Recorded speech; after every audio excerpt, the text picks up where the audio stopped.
ladies and gentlemen. My name is Oscar Loza, and today I will be doing a presentation over communication and emotions. The main theme of my communication and emotions is actually going to be how colors are presented to an individual. Colors in its own sense are actually arbitrary, and many individuals actually just believe it the first time they've been associated with a certain type of color, such as maybe the color green. The first thing that they've associated with is actually jealousy, or even when they were very young, they might even associate it with vomit. It's something individuals actually think about and feel subconsciously without even thinking about it. Color red, maybe like a bull, they actually think that they anger an individual when they get associated with the color red. And an individual can actually have many associations in their own color setting. This could be said that this could actually be a nonverbal behavior. And not only that, it could possibly be a verbal behavior in which an individual could actually speak more and be more in tune with themselves than ever before. Colors themselves have many arbitrary things, many arbitrary numbers just associated with one color. Just remember, many individuals actually believe that the color blue represents sadness, while in China the color blue represents royalty.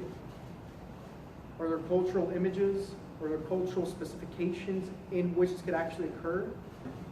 The color yellow is associated with the sun itself in many cultural religions, such as Egypt, just making things of colored gold because they thought it was the most beautiful and closest thing that they had to draw. Can colors actually change an individual's perspective on how they feel? Because colors themselves can actually be figured out to make an individual possibly be calmer, possibly spend more money in a place. All of this with just one color. So my research question is actually, how do individuals feel? What is their mood when they're presented to the color? I actually hypothesize that light colors will actually make somebody happier. I just hypothesize that between the ranges of 30 and 45, I might be able to actually understand from this small group of people what they feel, and maybe that it could actually be in a broader sense. Mean, standard deviation, and also the range of the participants in which I'm studying. The other big thing that I'm also trying to figure out is what race are they? This will actually help me because, as I was stating earlier, in China, many individuals actually love the color blue just because it means royalty and respect. But in the United States, it just might mean sadness. Is this everywhere? Is it just between race and race, culture and culture? Another big issue in which I actually would need to figure out is actually if the individual is colorblind or not. I've actually had individuals that are colorblind and they couldn't figure out what color they're seeing. An example is a stoplight. Many individuals already know that on top it means red and the very bottom one means green. But what if the stoplight's actually turned sideways? Most colorblind people can't figure it out, but they can still figure out the hue tones in the colors that they're seeing. I would love to figure out what they see, what individuals see themselves, and figure out if this could actually help. Not just the color itself, but also the hue in which they're looking. The first survey is actually the arbitrary form of color. When somebody thinks of the color blue, they might think of a light blue, they might think of a dark blue. And this is why they actually have an arbitrary thought in their heads every time they actually do it. While they're in the experiment, they're going to have the same exact survey, except this time the answer should be a little bit different. Because not only are they comparing their past experiences with the same exact color, they're being presented the color, but maybe in a different hue tone in which they were expecting. You tell an individual, that individual tells another individual. Snowball is in effect. Many individuals can actually come into a classroom just like this one. Maybe just one color. The color red, the color blue, the color yellow, the color purple. The absence of color. It could be the entire room. It could be the color black. The other way in which I'm going to recruit individuals is with social media, such as Snapchat, Instagram, Facebook, Twitter. This may not only just bring in 40 participants, but this might bring in hundreds of individuals just trying to figure out what's going on. One way in which most people don't think about, the newspaper. Here at the University of Oklahoma, any individual can actually have something printed out in the newspaper which can help out our participants and a recruitment study. The location is even better.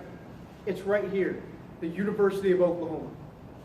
In multiple different classrooms, convenience sampling at its finest. Because at the University of Oklahoma, I have so many individuals to choose from. The location's already here. I just have to get the word across. This is what convenience sampling can do for me. I'm already in my location. Snowball's already in effect. This would mean that I just get one word, put it on Instagram, put it on Twitter, put it on Facebook, and the word spreads.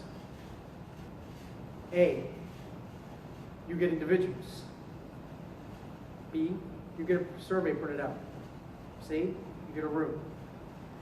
First, make a survey. It beats two different groups of people. The controlled group and the experiment group. I could actually have one group just do a survey and think of the arbitrary forms in which the color is presented. And I can have just a second group just go into the rooms. But maybe, just maybe, what if I have both a controlled group and an experiment group combined? This way I can actually find answers.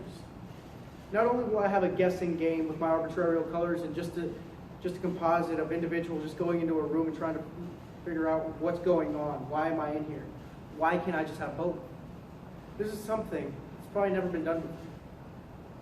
Have both my controlled groups and my experiment groups at the same exact time. But of course there's going to be an experiment in which there's going to be a controlled group. A controlled room, better said. It's going to actually be a room like this one. A room in which everything looks the same as a regular classroom. Not just one color. Not just the color white. Not just the color black. Not just the color red. It's going to have its own colors. It's going to have black. It's going to have white. It's going to have green. It's going to have tan. Whatever a regular classroom is. And how individuals actually react to that room. How does that individual non-verbally act? How do they verbally act? Do they get upset? Do they get mad? This is something in which we'll have an answer to for the first time. Not only that, but in the survey, there needs to be some items. There needs to be some attributes. So this is what I've done. I actually believe and think for themselves what kind of thing they're in. Are they happy? Do they feel joy? Are they angry? I'm also just going to be using a Likert type scale. A Likert type scale from the scale of 1 to 7. Just to figure out, do they really like being here? Or do they really not want to be here at all? How do individuals feel? What is their affective mood when they're presented with just one color?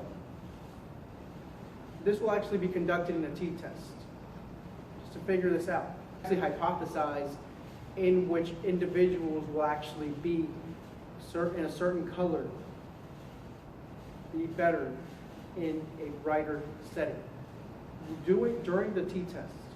I will actually be able to try and compute in which individuals will be able to do this with their age. This is why I needed the standard deviation, the mean, and the range. Lastly, my alpha levels will be set at 0.10. Pojak in his verbal behaviors. I will even stole some of the items in which I actually do believe about my Likert type scales. Even though that I hypothesized that lighter colors would actually bring in brighter people, I actually found all of this to be almost incorrect. Brighter colors bring in moods that some people aren't used to doing. These colors brought nonverbal behaviors toward an individual.